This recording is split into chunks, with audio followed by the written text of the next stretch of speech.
Boom. Shellac black boom.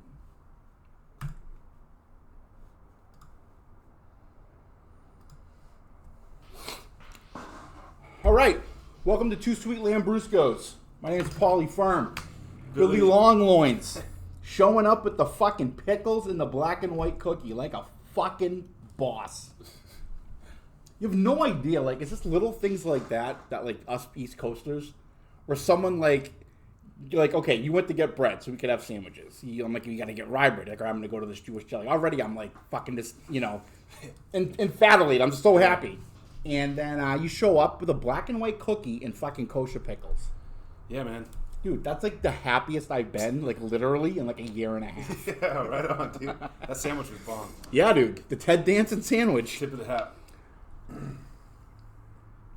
I don't know why I get so like infatigable about like the little like knickknacks from home, those like little things, but it just brings me home, and I really appreciate that. I think Del Taco, you're welcome. I think Del Taco would be the one for me. Dude, that's it for me when I leave and then come back. Yeah. Yeah. Before I moved here, I thought that Taco Bell was authentic Mexican food. That's how bad the Mexican food is back east. Yeah. I hear people be like, oh no, when I go home, yeah. I'm like, dude, they got the best Mexican up there. Like, oh, you gotta try this one. I'm like, no, I don't. I'm like, that's like me bringing you to California and saying, like, I found this great place that has the best pizza. You're gonna tell me to go fuck myself, So, but yeah, so we're gonna do things a little bit differently today. We are gonna talk about music, and we're gonna talk. I talked a little bit about music. I remember when we were still doing the Zombie Eaters podcast. Zach and I touched on it a little bit, but this whole episode is gonna be the music episode. It's just the music episode, music that makes us happy, music that we hate, and just this stuff that we can't live without, basically. So, Ted motherfucking Danson with a little bit of black and white cookie. Yeah. So, I think we'll just get right into it, and like my artists like that I can't live without, like right off the bat, like I love the Kinks. From like 1962 to 1973, the music was just unbelievable. Yeah. And they've been my favorite for a while. I love Elliott Smith. Yeah.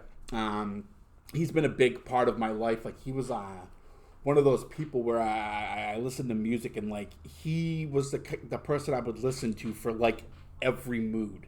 Mm-hmm. If I was sad, if I was happy, if I was depressed, if I was, just confused about something, or like and it kind of stuck in the midst of a moral quandary. He was kind of always the person that was his music was always there for me.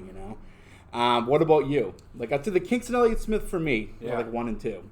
I'd say like a Swiss Army knife for me has always been reggae, but specifically old roots reggae, not necessarily dancehall and stuff like that. Right. Obviously Bob Marley, like Lucky Dubé. You ever hear him? Yeah, no, I haven't heard him. He's pretty good. Yeah. But like Steel Pulse, I would say they're a band. Yeah, I like Steel Pulse. Birmingham, but I think originally they're all from Jamaica. Their family. Birmingham. England. That's where they. Oh, England. Okay, yeah. I was thinking Birmingham. Alabama. No, no, New Hampshire. Oh, because what other Birmingham do I know? Alabama.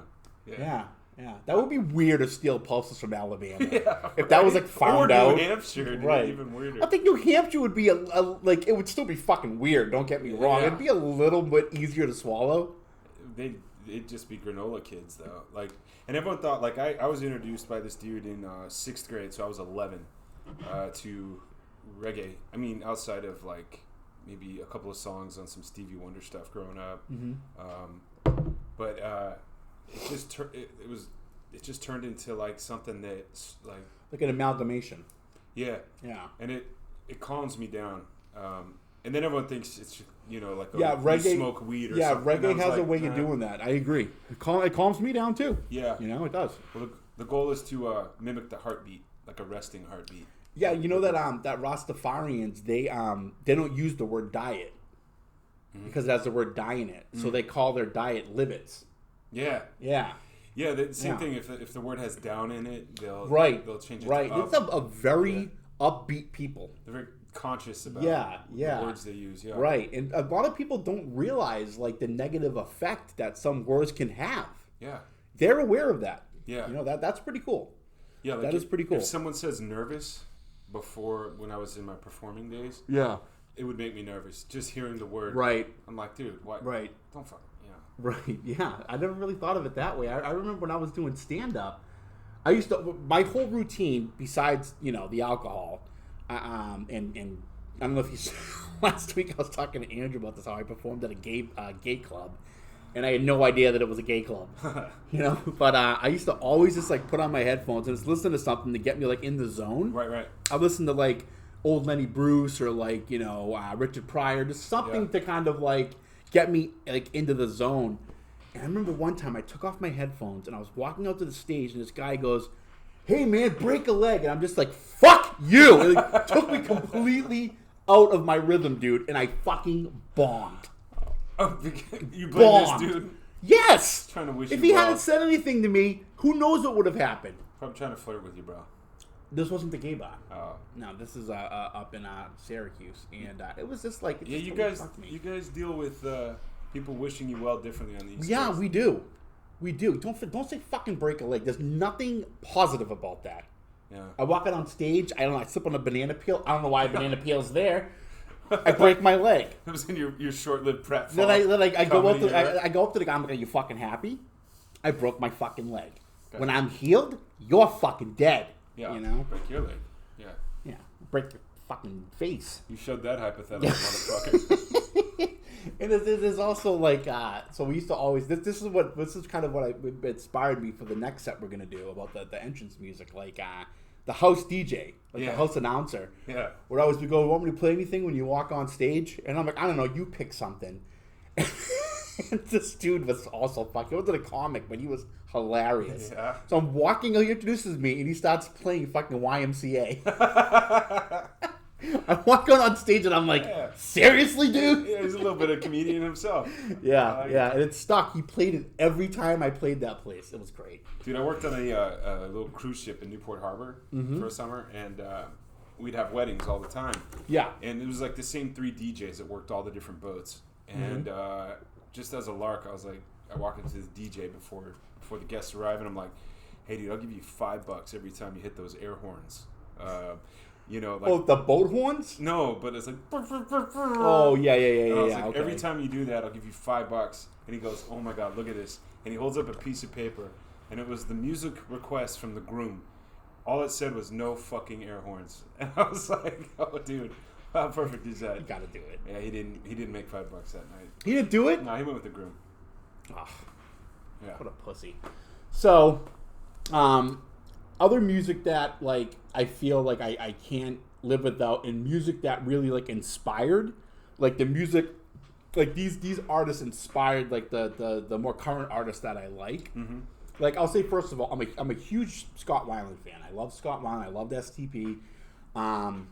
He got a bad rap, like people shit on him because he was a drug addict or whatever, and it's like, come on, you didn't know the guy personally. Yeah. Like neither did I, but I respected him so much as an artist. Like I'd say for my money, dude, in our lifetime, I'd say the 3 best frontmen I've ever seen, like, well, not perform. I've only seen, out of these 3 people, I've only seen STP live. But as far as frontmen go, fucking Diamond David Lee Roth in like Van Halen's heyday, Freddie Mercury, and fucking Scott Weiland. Yeah. Like that, dude, those 3 guys electrified people when they were playing. Yeah. And I think that as much as I love STP and Scott Weiland, I love David Bowie.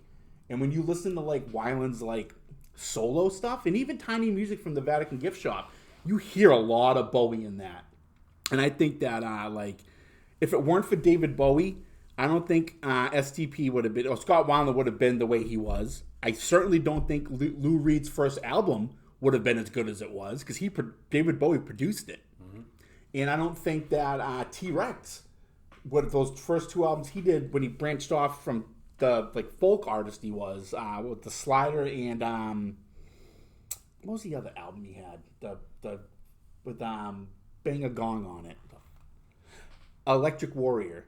Those albums were awesome, and I just feel like it. From where I'm sitting, that David Bowie had so much influence on that.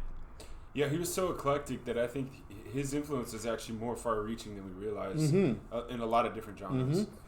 He never made the same album twice. Yeah. Like the same genre. That's right. Like he went from like like the Ziggy Stardust album was amazing, and like the Heroes album was amazing. And you just listen to it, and then you listen to like Aladdin Sane, and it's like, dude, this is the same guy. Mm-hmm. You know, and it's all so good. Mm-hmm. And I thought that this Bowie was just an unbelievable artist. Yeah. And that brings me to this other point. This is kind of off topic, but does it bother you when like somebody dies, like a celebrity or musician that's in like their 90s, and people are like, I can't believe it? I'm like, you can't? Yeah. I mean, he was 92 years old. Yeah. It doesn't, bother me, but it does. It bothers me. It does me. make me like want to go back and listen to their music a little bit, and it makes me not want to listen to it. Really? It makes me think that like, what did you think was going to happen? Like when Bob Dylan dies, I wish it would fucking hurry up and happen. People are going to be like, oh my God, I can't believe it. I'm like, dude, that guy should have died 40 fucking years ago. Yeah, dude. Like 60 on that motorcycle accident. Yeah, like when Keith Richards dies, that's actually going to surprise me. Yeah. Because he's not supposed to die. If he hasn't died yet. He's got something going on, some deal with the devil or something. Yeah. Yeah. After the nuclear holocaust, cockroaches, Keith Richards. Keith Richards. That's it. He'll write the soundtrack for the New World. Yeah. Him and the cockroaches. Man, a cigarette in his mouth. Yeah. You know? And, it just blows me away when these people die. Like, when Amy Winehouse died, like, I honestly feel like I was the only person that wasn't shocked. Yeah. You know? Did you hear Amy Winehouse died? I'm like, yeah. Can you believe it? Yeah. Yeah. I can. Yeah. Yeah. That bitch was reckless. She was... Dude, she drank herself to death, too. It wasn't even drugs with her. She just... Yeah. And to drink yourself to death at 27 years old. Like, that makes me think that I really got lucky. Yeah, dude. You know? Because I know I could outdrink that bitch. Yeah, well, she... just the amount of booze she must have... I mean, she was probably like 90 pounds. But the amount of booze she must have... Yeah, she was tiny. Must have had in her when she died. It was really sad, but I mean, we have different views on that, I guess. It's not sad. It was sad. It's not sad. It would have been cool if she had got through that. But she didn't, and she's a fucking drug addict in a booze bag, and she lived recklessly. That's what happens. Yeah. It'd be cool to hear the music she made if she got sober, though. No, I bet it would have sucked. Maybe. It would have been different. Yeah. I like it would have been different. The Beastie Boys a lot growing up. Dude. The thing about the Beastie Boys... Love the Beastie Boys. ...is they would make us go investigate, before the internet, go investigate at record shops, because they would name check all these dudes and use all these samples, like deep cut samples, like the old New York record crate, looking through to find cool little loops and stuff. And nowadays people just take a song that was popular 25 years ago, they use the hook from that, and it's like an easy way to sort of trigger the brain into something familiar. Yeah. But the Beastie Boys, they're like name checking the meters, right? Well, they like the Beastie Boys. All kinds of artists. The Beastie Boys had the fortune and misfortune of signing with Def Jam when Rick Rubin and Russell Simmons were starting the label, and they were just props for Russell Simmons. Yeah, they were like a rap boy band at first. The first album. Well, Russell Simmons just wanted a white group to get it. Like he used the Beastie Boys, like the White Run DMC. Right. Yeah. Right, and Russell Simmons is a fucking scumbag. I'm so glad he got Me Too'd, because fuck him. That shit comes back to you, and I think that Rick Rubin kind of got a bet. He was part of it, but I don't think that he had the same like malicious intent that Russell Simmons had. No, Rick Rubin continues to make good music to this day. Right, he does, but I don't think that Rick Rubin I don't think he saw it coming. Well, him and Russell broke up, and the Beastie Boys stayed with Rubin.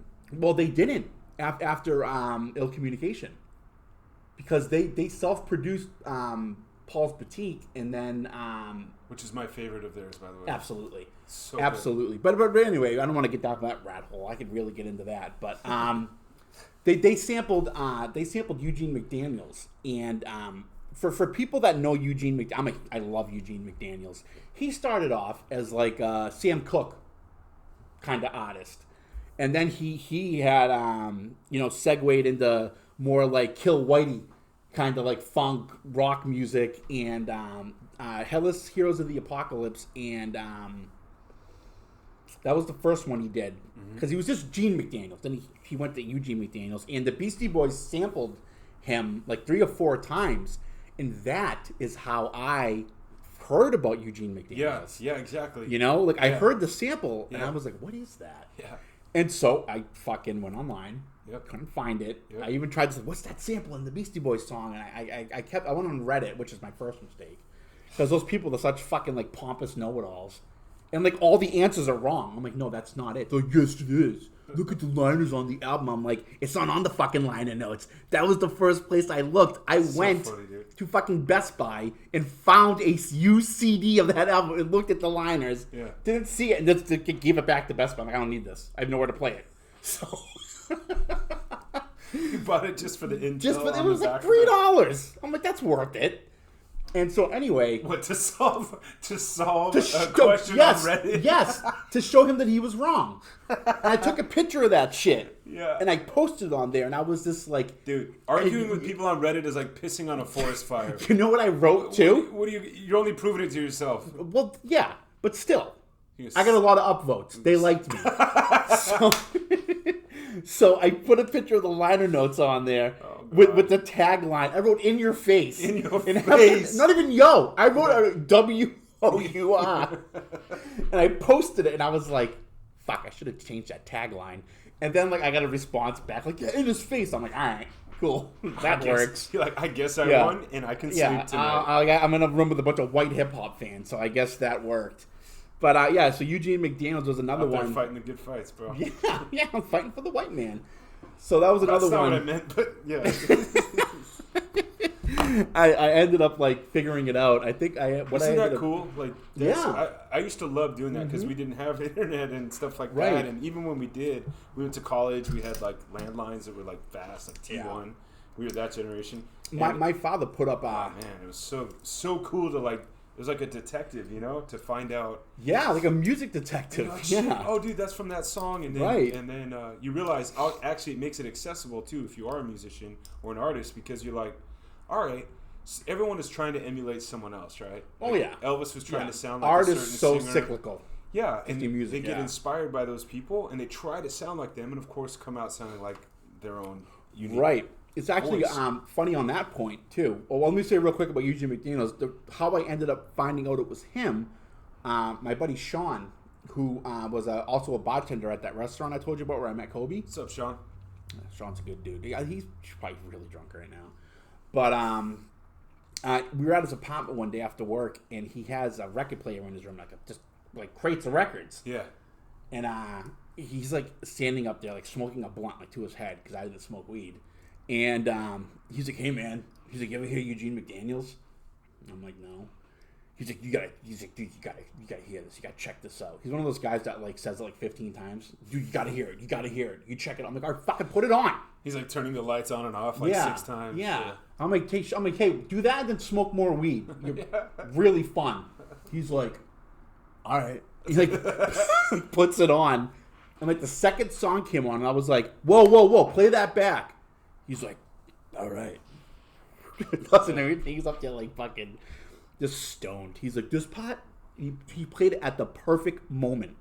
Like the dude was a fucking meathead. Yeah. But like he knew how to work that record player. Yeah, dude. He was like, "Is this what you're talking about? You got the Beastie Boys sampled that." I'm like, so cool. I'm like, "Whoa, dude, you're actually kind of cool." You know? We can be friends. Yeah. That's how I figured out that was Eugene McDaniels. Yeah. The part of what you were saying about you know, everybody wants, you know, what was the line you said again? I don't remember. Everyone's trying to be someone else, and then everyone's trying to be someone else. They end up being their own selves. That's not good. We're gonna take a hold on a minute. What is this? Are you recording over something? I don't even know what this is. Yeah, I already got rid of this. I already saved this shit. What the fuck? There we go. I hope it didn't. Okay, it wasn't recording. We're gonna take a hold on a minute. This happened last week too. Let's change shirts and be like, okay, we're back. I am probably gonna change my clothes at some point. So, yeah, what were you saying? Everybody wants to be someone else. So I was watching an episode of what is it called? No Reservations. Anthony Bourdain. Yeah. The great Anthony Bourdain. And he's another person, like, everyone was saying, oh, when he died, everyone was, like, saying all this stuff. I'm like, dude, what did you say about him when he was alive? Did you really even like him? You know? I love Anthony Bourdain. I've been an Anthony Bourdain fan. We drove out to the desert in Indio in Bombay Beach because he did an episode there, and I wanted to go to the bar he went to. Yeah.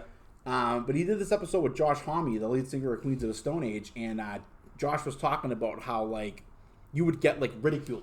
You would get, like, you know, just booed off stage if you were a band in the desert and you sounded like another band. Yeah. So that, like, you know, ended up creating, like, all this great Can music. I tell you something? Absolutely. So, growing up here, Sublime is a huge part of my upbringing here, right? Yeah, a lot of people here. Yeah, of course.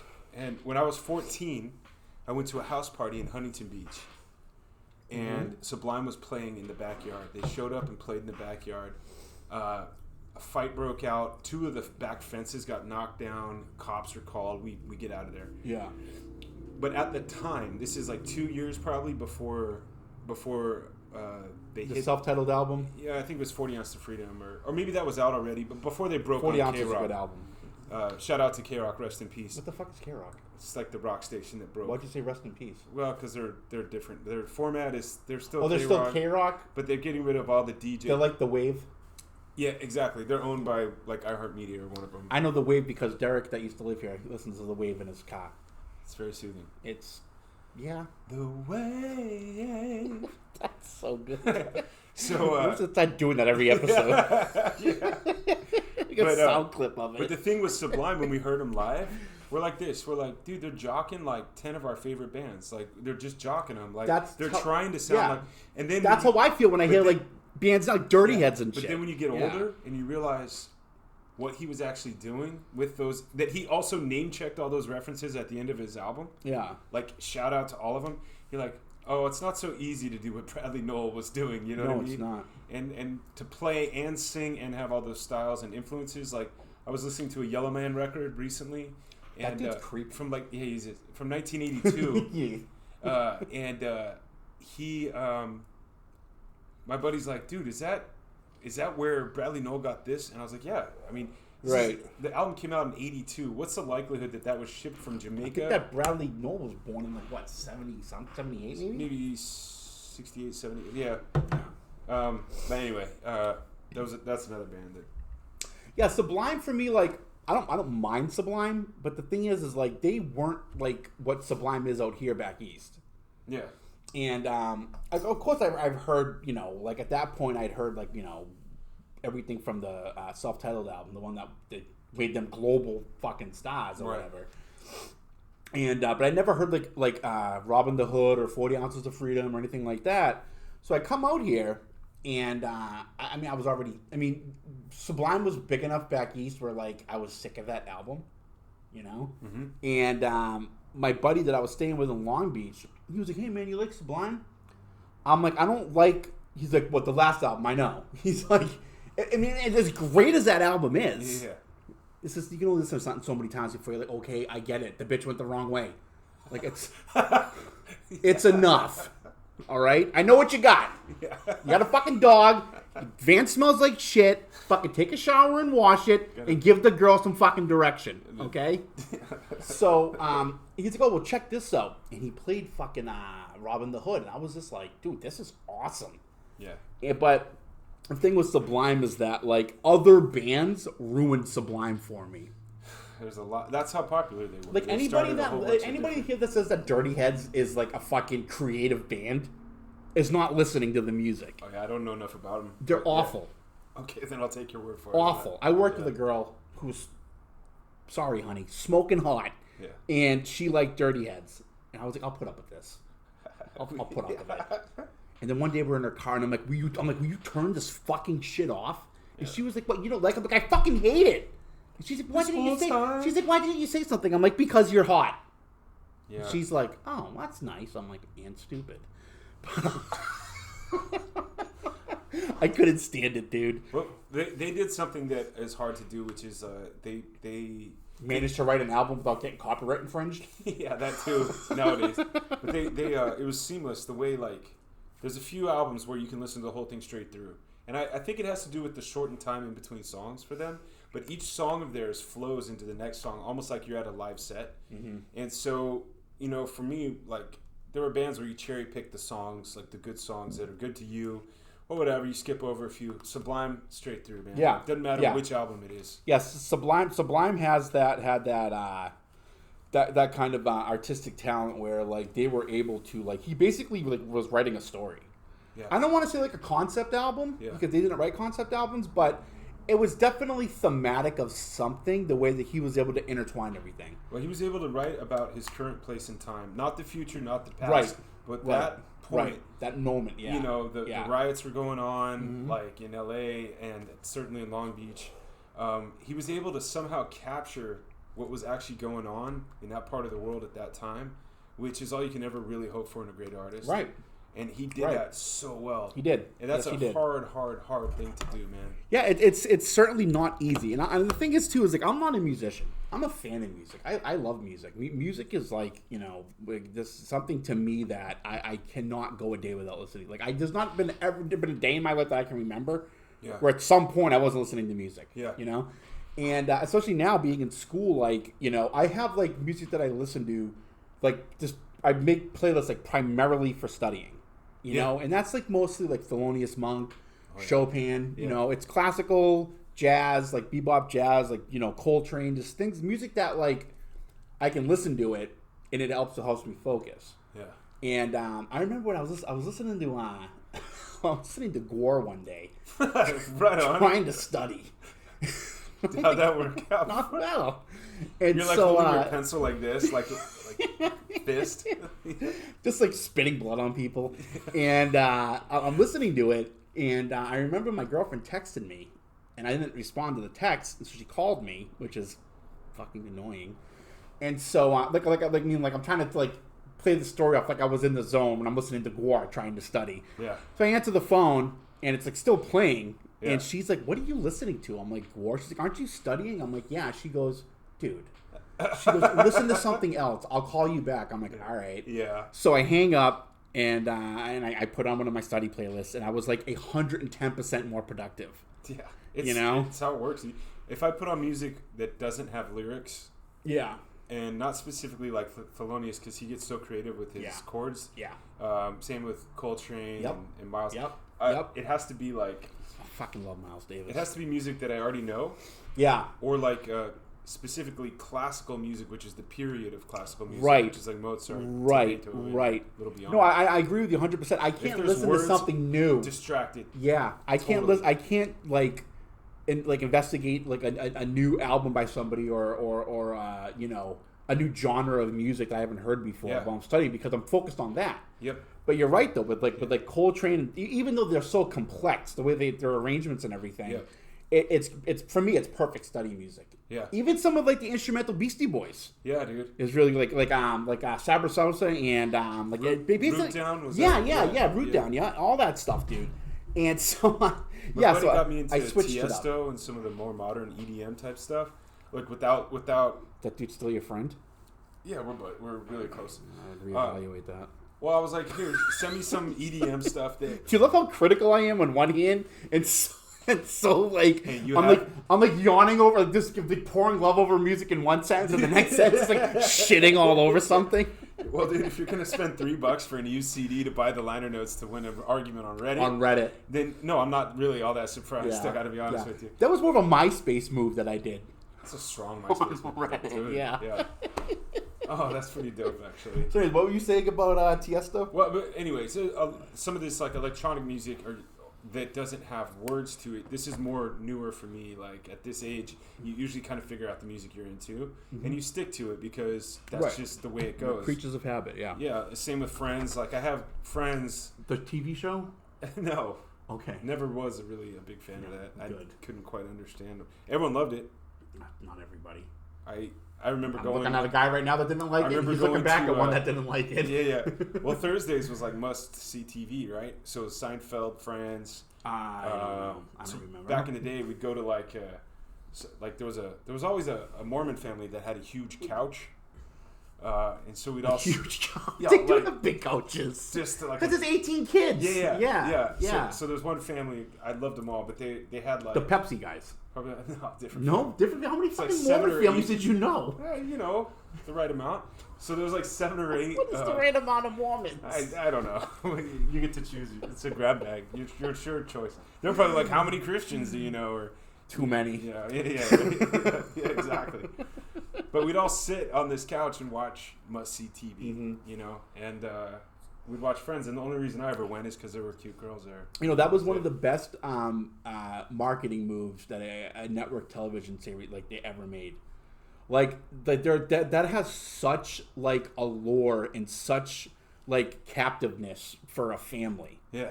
Must see TV, like must see that was great fucking marketing. It was, and it was also before everyone could have the internet on their phone, right? And streaming services, right? Like that's what you did. You had dinner, then you went and watched TV with your family. Like Carson's ratings, that'll never ever happen again.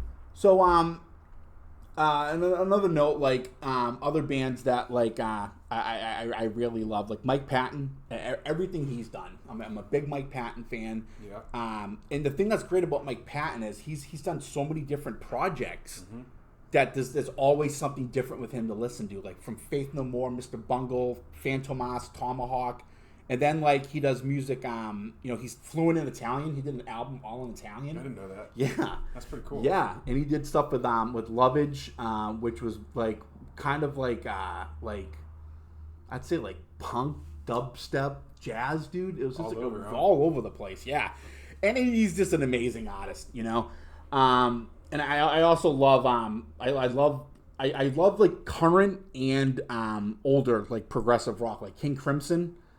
Like they really like Rainbow, Traffic, all those bands kind of paved the way for bands like the Mars Volta. Yeah. And like, you know, like Josh Klinghoffer and John Frusciante and Joe Lally, they had a band called Ataxia, and Joe Lally from Fugazi, and those two just got together. Yeah. And just the music they made, it was just like, half the time I wasn't even sure like what the instrument was. Yeah.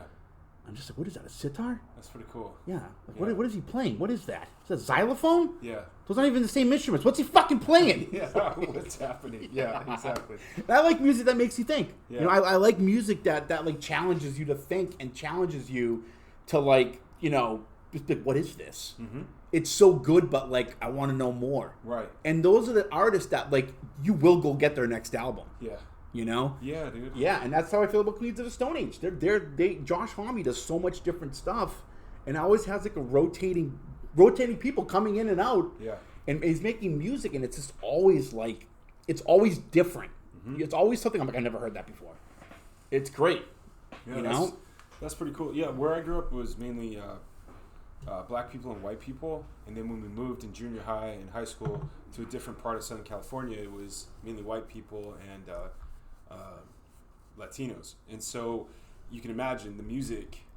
Yeah, that cumbia.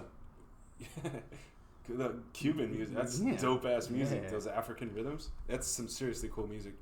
But Reno Valley was more R&B, rap and reggae and stuff like that. And then fucking cunt. And then I was introduced to punk music when I moved to Whittier. And NoFX is still like a top 10 band for me. Yeah, yep. NoFX is great, dude. We listened to Unwritten Law. I just saw them. Did you really? No, it was like 2 years ago, but yeah. I love Unwritten Law. Yeah, Unwritten Law. Lagwagon. The Descendants. Love the Descendants, dude. Fucking, I love Black Flag. Misfits. You ever listen to Richard Hell and the Voidoids? No. Oh, they're fantastic. Yeah. Yeah, fantastic. I like Iggy and the Stooges, New York Dolls. Oh, it's all good stuff, dude. All right, so... I saw Grievance Bodily Harm at a fucking club in Salt Lake City. Probably about as big as this garage. And they played with the fucking Coffin Cats. And there was this like really cool like punk rock girl I met out there. She was friends with my girlfriend, which was weird because they were like completely opposite people. Yeah. But they got along great. Yeah. They were like soul sisters. And she wanted to go to this show. And my girlfriend at the time she was very like modest, very kind of like housewifey. Like a modest mouse? Yeah, but she was like your height. No, she wasn't that tall. She was she was like 5'11" and a half. She was tall. It's pretty tall, man. Yeah, she was great. I bet your posture was really good. Yeah. Yeah. Well, no, I was tall. I don't know. She was tall. She was a big bitch. And so, but she was thin. But anyway, she was kind of like, she always just wanted to stay at home and like cuddle and watch TV. I felt like I was married, like in my 50s when I was dating this girl. But we ended up going to this show, and it's in this tiny ass little club. And I'm like, dude, this place is tiny. I'm like, GBH is no fucking joke. Like, those guys, like, really get, like, the crowd energized. Yeah. Within a half hour into the show, my girlfriend's out there in the pit and shit. I'm just like, fucking rock on, dude. Yeah. Dude. It was awesome. Wow. One of the best shows I've ever been surprise. To. Yeah. What a dope because her friend, because, you know, like I said, she's her and the other girl's name's Vanessa. They were like inseparable. They were like best friends. So she was like, come on. And of course she went. Yeah. And she knew in her mind if anybody fucked with her, I'd kill him. Yeah. You know? Yeah. So yeah, it was great though. I love those times where you do something that's out of your comfort zone. Yeah. And then you're like, now that music is forever linked to that experience. And that's what music does better than anything. Smell does a good job too. Unless you have COVID, then you can't smell. Yeah. But she taste and music especially. But after that though, for the next 3 months, all we did was like sit at home. She was like, I've had my fun for the year, and I'm like, all right. Did you guys cuddle? Yeah. Oh, good. Yeah, that was it. Like it was like just humming your own songs? Like I'd go to work, she'd go to work, we'd come home, she'd make dinner, we'd like cuddle, watch a movie, have sex, go to bed. That was it. Like that was just the routine.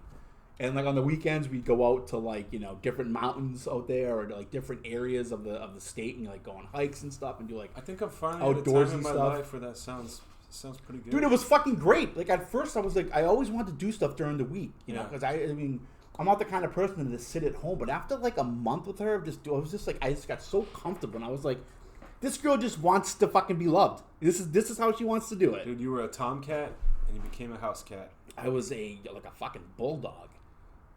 I was a fucking I was like humping her leg on like our second date because she made me wait like we didn't have sex for like 2 months. Yeah. She was like really like holding out and making sure I was like, you know, my intentions weren't ill, and they were so ill. But after like a couple months, they changed, you know? Well, they're the gatekeepers, dude. Yeah. You know? Yeah. And her family like loved me. And it was weird because she was the only girl, and she had 5 brothers, and I'm the only boy. I have 6 sisters. Yeah. So I knew how to talk to women. She knew how to talk to guys. Perfect. So it was just like, yeah. Yeah. It was like tuna, fish, and lamb. Such a good combo. No. Yeah, if you do it right. Peanut butter and jelly. She was the jelly. She got slathered with peanut butter. So... Ted dancing. Disgusting. So we're going to take a quick break. We're going to come back and we're going to have some fun. We're going to talk about show tunes that I like. I like fun. Show tunes, musicals, Fiddler on a Tin Roof. We'll be right back. Where am I? I flipped off the camera too soon. We're over on this beast.